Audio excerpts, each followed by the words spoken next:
warahmatullahi wabarakatuh. Kembali lagi bersama saya, Alma Libera, dengan NPM 1012-1062 dari kelas C5, mahasiswa Universitas Teknologi Digital. Video ini dibuat untuk memenuhi tugas kedua dari mata kuliah Komunikasi Bisnis. Pada video kali ini, saya akan membahas mengenai bahasa dan pesan yang tepat, juga media komunikasi bisnis, agar informasi yang disampaikan bisa tersampaikan dengan jelas dan efektif. Tapi sebelum kita masuk ke video pembahasannya, aku mau tanya dulu nih ke teman-teman semua. Seperti biasa, apa udah ada yang tahu? Apa aja pesan dan bahasa, juga media dalam komunikasi bisnis, agar informasi yang disampaikan bisa tersampaikan dengan jelas dan efektif?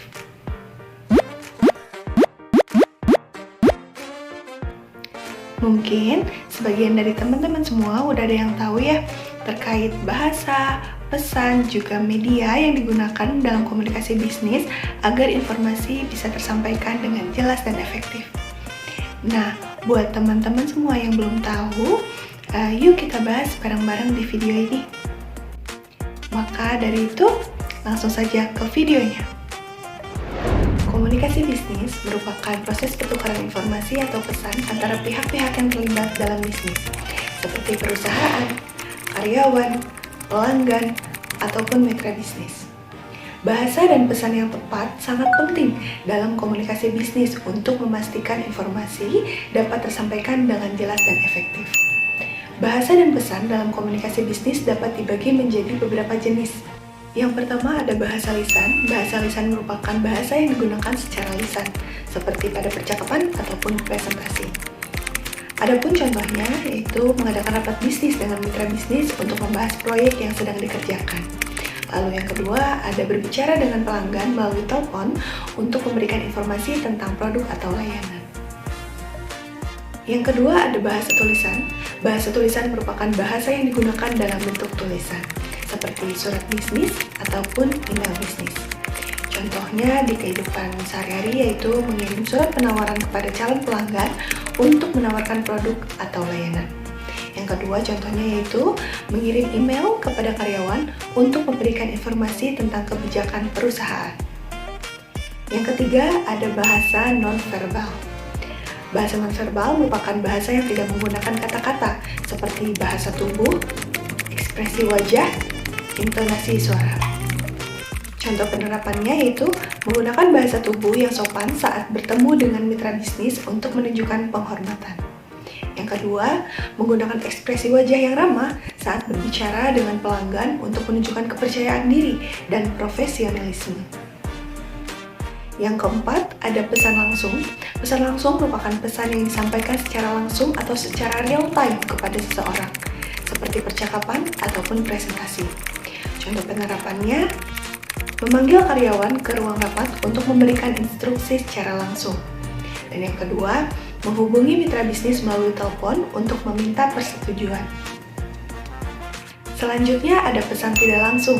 Pesan tidak langsung merupakan pesan yang disampaikan melalui media ataupun kebalikan dari pesan langsung, yaitu disampaikan tidak secara real time, seperti surat ataupun email. Contoh penerapannya, mengirim surat penawaran kepada calon pelanggan untuk menawarkan produk atau layanan.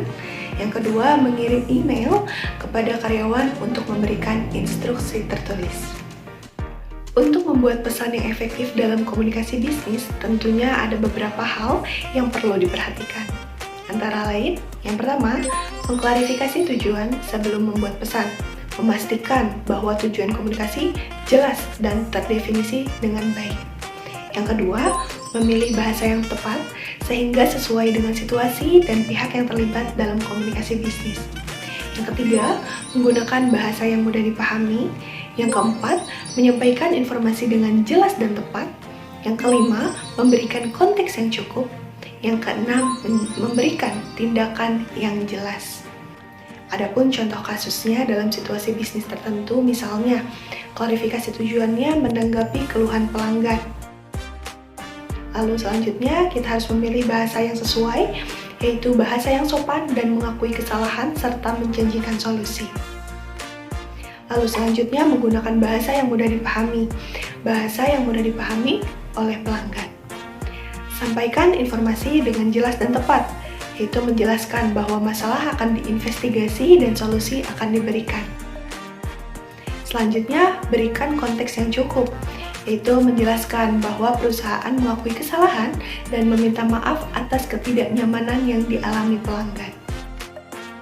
Lalu, yang terakhir yaitu memberikan tindakan yang jelas dengan menjanjikan solusi secepat mungkin. Selanjutnya ada tips untuk komunikasi bisnis yang lebih efektif. Yang pertama, fokus pada tujuan.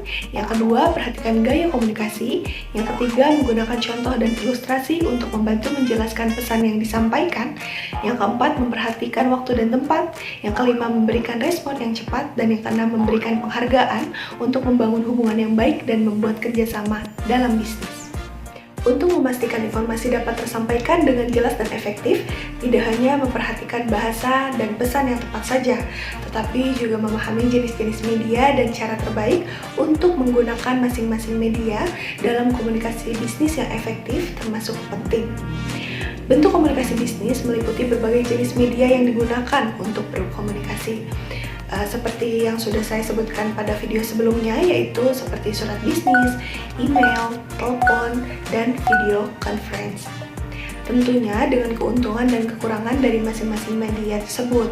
Misalnya contoh, surat bisnis, keuntungannya formal dan memberikan bukti tertulis, kekurangannya lambat dan membutuhkan biaya pengiriman. Lalu email, keuntungannya cepat dan efisien, dapat diakses dari mana saja.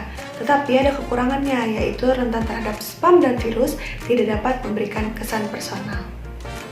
Adapun cara efektif dalam menggunakan media komunikasi bisnis, yang pertama, memilih media yang tepat untuk tujuan komunikasi. Yang kedua, mempertimbangkan sasaran audiens. Yang ketiga, menyampaikan pesan dengan jelas. Yang keempat, menggunakan format yang sesuai. Yang kelima, mempertimbangkan waktu dan responsif. Dalam komunikasi bisnis, penting untuk menjaga etika dan menjunjung tinggi nilai-nilai bisnis yang baik. Beberapa prinsip etika yang perlu diperhatikan antara lain, keterbukaan. Maksudnya yaitu menyampaikan informasi yang jujur dan transparan. Yang kedua, menggunakan bahasa yang sopan dan mempertimbangkan kepentingan pihak lain. Yang ketiga, kesetiaan jaga kerahasiaan informasi dan komitmen pada perjanjian bisnis. Yang keempat, profesionalisme, jaga sikap dan perilaku profesional dalam berkomunikasi. Yang kelima, responsif, tanggap terhadap pertanyaan, permintaan, dan masalah yang diajukan oleh pihak lain. Dan yang keenam, keamanan data, jaga keamanan data pribadi dan bisnis yang dikirimkan melalui media komunikasi. Cukup sekian materi yang bisa Alma bahas pada video kali ini. Tetapi sebelum Alma tutup videonya, Alma ingin menyampaikan terkait kesimpulan terkait materi yang sudah Alma bahas pada video kali ini.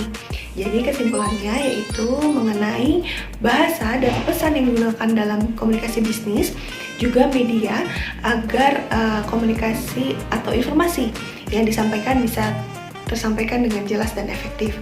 Adapun bahasa dan pesan yang digunakan yaitu ada bahasa lisan dan tulisan, pesan tidak langsung dan langsung, juga ada bahasa nonverbal.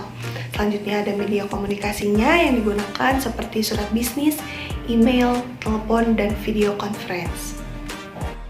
Nah, karena materi ataupun bahasan sudah Alma sampaikan, juga kesimpulan sudah Alma sampaikan, jadi video kali ini cukup sampai di sini. Mohon maaf apabila banyak kesalahan.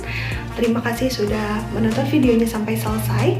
Wabillahi taufiq wal hidayah. Wassalamualaikum warahmatullahi wabarakatuh. Sampai bertemu di video selanjutnya.